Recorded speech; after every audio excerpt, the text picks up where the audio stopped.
all housing markets in Melbourne are now officially out of reach. The slump in house prices is over. Putting a roof over your head in Melbourne has never been tougher. All you need to know about the Melbourne property market will be revealed in this video. What's in store for Melbourne in the next 6, 12 or even 18 months? Will we see short-term growth or a rapid boom after a sluggish 5 to 7 years of performance? In this episode, I have the 10 key property metric charts that will guide us through this data deep dive analysis all together. And at the end, I'll give you my prediction of where it's going to be in 2024 and 2025. Let's start off with the actual market performance metrics at a level that goes through some of our core indicators. Now, the first thing you'll notice is that amongst the 6 indicators, we see price pressure is starting to build, but it's not at the high levels. This is actually a good sign of a market earlier in its cycle. Now, when a market's early in its cycle, it doesn't mean that, hey, just because it hasn't grown for 5 to 7 years, means that you attack it. We also need to see some heat in other aspects. For example, if we move over to the rental pressure, you'll notice that that's stretched out.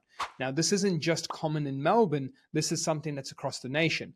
However, the first key to demand doesn't actually sit in the price market. It sits in the rental market. And there's something important to highlight. It's called speculation, right? When people buy a house to live in, or a house to invest in, there's always an aspect or a part of them, especially in the investors, but less so in the homeowners, that says, hey, I want this value to go up and I'm paying a price today in the hope that it goes up. Now, if you flip it on its head to the rental market, no one actually rents property with the hope that it goes up. There's not someone who going out to a rental property for $500 a week and saying, wow, what an amazing rental property. Can't wait for the owner to charge me $550. It doesn't happen. When someone goes to fight over a rental property, it's because there's genuine undersupply and they're actually in high demand as the opposite of that low supply. So from that perspective, what that means is rental demand is very true and genuine. It doesn't actually have the speculation aspect of it that housing demand has. So we always want to see rental demand if we're targeting a market, say, earlier in its cycle. Now, the next thing is something that Melbourne's been notoriously known for is weak rental yields. And with these weak rental yields, you've got to look at it from this perspective. Is it weak because it's just Melbourne and it's always been weak, or is it weak because of its cycle?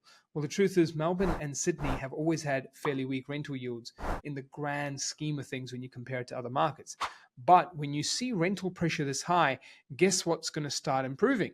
Rental yields will start to stretch out over time. Now, will there ever be the rental yield of, say, like a Sydney, or maybe not a Sydney comparison, maybe more like a Brisbane or an Adelaide? Probably not. But you are going to have suburbs in the exterior parts of Melbourne, affordable parts, start to actually tick up to 4% plus yields if price stays flatlining and rental pressure continues. Now, as normal as that sounds when you're in a Brisbane, Adelaide investor or a Perth investor where those yields are fairly normal or better in, say, parts of Brisbane, you go, what's exciting about it? Well, that's kind of exciting if you think about it from a Melbourne perspective, because it really hasn't seen yields with a 4% plus for years. So when you start seeing that soon, which you will because of this dynamic, price pressure being lower than rental pressure, then yield naturally rises. So something interesting is happening there. Now, Melbourne and the likes of Sydney are not known for its affordability. So would this be a perfect city to invest in for someone in a sort of low to medium income who's starting out their journey and really feels like the income progression might take some time? Probably not. I think those might find a better balance of the yields as well in more affordable markets that might help them get a little bit of extra servicing, not a huge difference, but a little bit of extra servicing just for the multiple places they may want to pick up. Now we go to incoming supply. This is actually really low, which means the construction pipeline isn't heavy. As much as people want to talk about Melbourne's available land or parts of Melbourne with building approvals are looking high, the truth is overall Greater Melbourne just doesn't have a huge supply pipeline when it comes to houses specifically. And then growth cycle, when this is stretched out, this is good news because it means that it hasn't had a lot of growth in recent times. Crazy, right? The biggest city in the country, and you're like, Arjun, what about COVID boom? Everything boomed. Well, as much as I'd like to say everything, it wasn't the truth. Melbourne had kind of 1 and a bit good years, but overall, if you take a step back and you stretch out the curve to 3, 5, and maybe even 7, it's actually a bit of an underperformer. But we aren't looking for past greatness and performance. We actually like at times the underperformance of a city if other trends are coming up. So if you've got that underperformance in the growth cycle combined with pressure that's improving but was low, combined with rental pressure, combined with yields, because rental pressure is higher than price pressure, yields should start rising. Affordability is probably never going to be great, and then incoming supply is okay, and we want it to be out here and get better. It's not alarming where it's in the orange and the red, but Melbourne's supply, the incoming, we want it to be stretched out a little bit here to be low. Building approvals again aren't crazy high, but they're not like crazy high here, but they're not crazy low either. So in that middle. But overall, this is a good story of something that's early in its market cycle, but there's more to come to dive in. Now, let's talk about those 10 charts we're saying, demographic and economic trends. So firstly, hello, the borders are coming back and overseas migration is returning. Internal migration, to be honest, has never been a good success story in Melbourne, and it's not a great one anytime soon as well, based on the older data of the COVID stuff. And especially with Melbourne adding the Melton region, part of Melbourne, to shape up its overall population numbers, it's now the biggest city in the country, beating Sydney as well in size. Let's go to the job market. This is a massive success story, even with all the insane lockdowns, with the leadership that some people might question. What's really interesting to see is the unemployment rate continue to tick lower. Although loose measurement, the main thing you can't argue is the number of job ads when you start to see it spiking up. Things have calmed down from peak, so it's come off its peak of economic strength, but it's still operating at way higher than pre-COVID levels. So from a job ads and the biggest city in the country carrying a lot of weighting in the data, seeing low unemployment is pretty healthy here. Looking at the cash rate rising though, and the job ads coming off, remember job ads have a negative correlation with unemployment, which means as they fall down, they should start to pick up. But even if it picks up, look how low it is, it's still very strong. Sales market trends. So back on the micro data, when we extend this out even further from June onwards, we are starting to see days on market flatten. What this means is that the end of a decline cycle is likely ahead, and we can even start to see the price trends flatten too. So you saw declines over the recent times in Melbourne, which add to that picture of the growth cycle getting better. But days on market, we don't like it rising. However, as soon as it starts flattening out, it's kind of finding its feet. Now, from a perspective of Melbourne, you can see clearly the house price recovery is starting because it's had a little bit of a quarterly growth, although it's definitely not as good as the recovery and growth in other markets, with Adelaide having no decline, Perth having no decline, and Brisbane catching up all of its decline, and Sydney pretty much there as well. So we can see Melbourne is definitely growing slow out of them all. We can see some into the light, though, in the declines as days on market is flattening based on our more micro level data.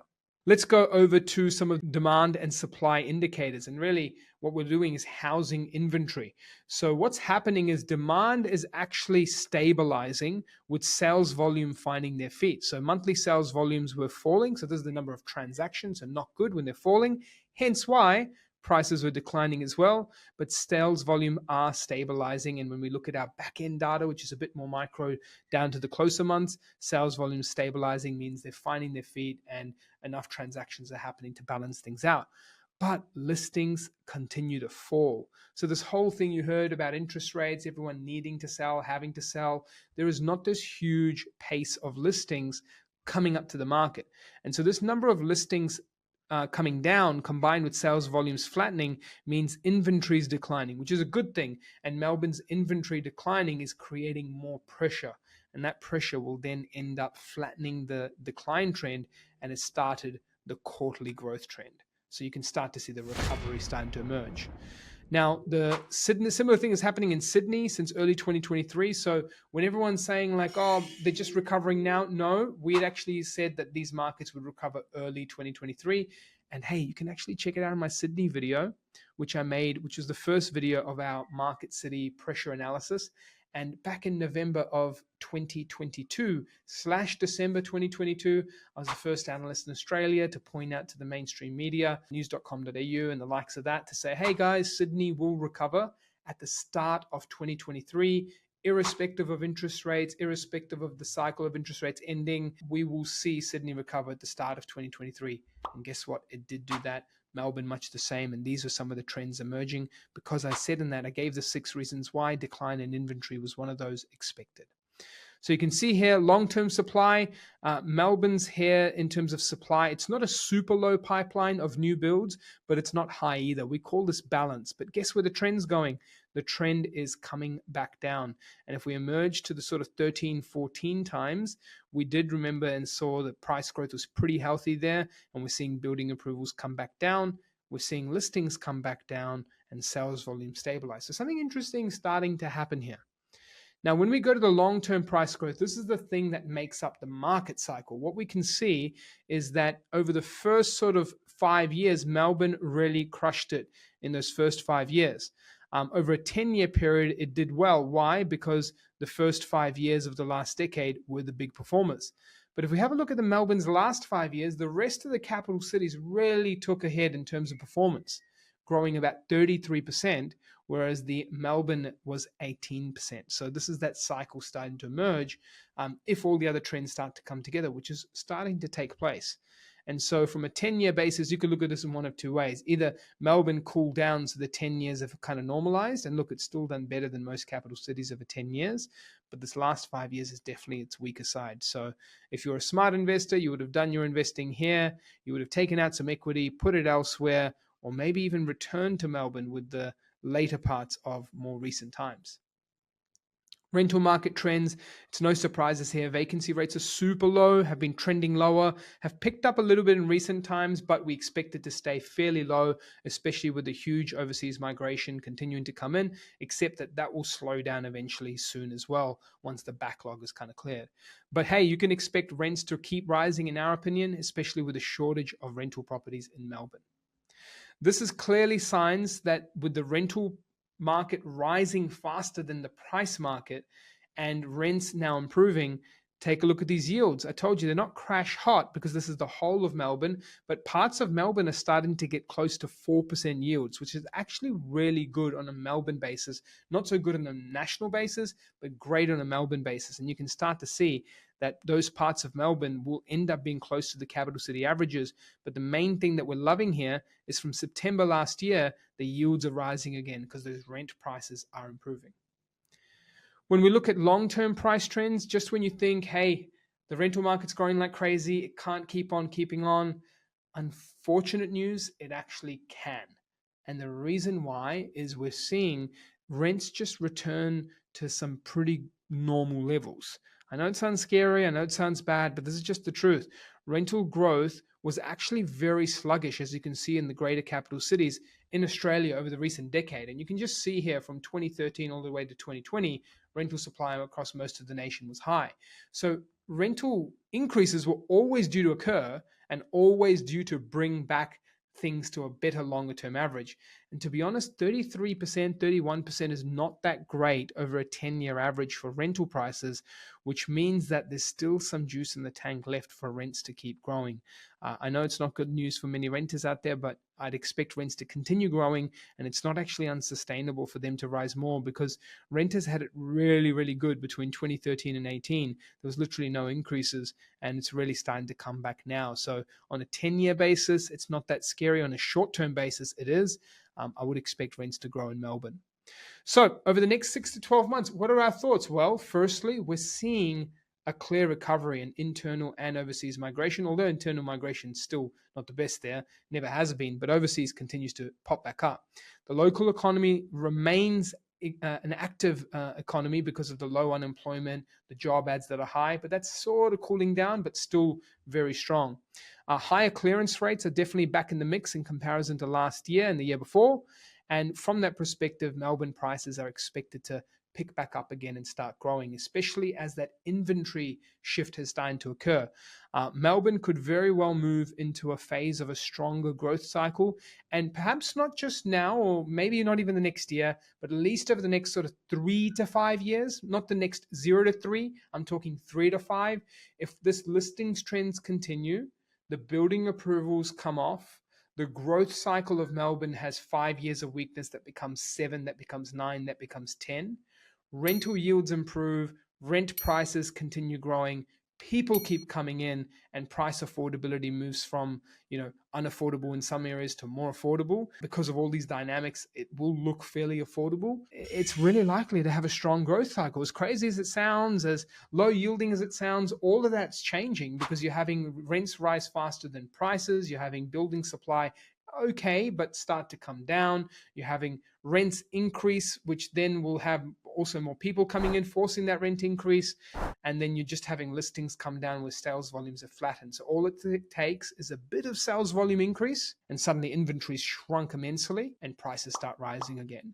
So I think the key thing is they've already started rising. I just think right now there's still enough listings in the tank and enough building approvals in the tank for the next 1 year to soak up most of the demand. But I would say as the years progress, there's no way that Melbourne's trends will be stopping unless lots of listings flood the market, which means that Melbourne's probably in for a solid recovery over the years ahead, excluding maybe the next 6 to 12 months. I think the key thing here is that over the next 6 to 12 months, I expect other capitals will perform better, but over the years ahead, we'll start to see that really Melbourne kicks into gear. Did you know the analysis of the Melbourne property market is actually the second city I've examined on this YouTube channel? Click here to watch the Sydney property market breakdown and make sure to click the like and subscribe button as more cities are set to follow. It's just one of many more cities that we'll be covering up next. Next time it's Brisbane. So tune in, hit like, hit subscribe.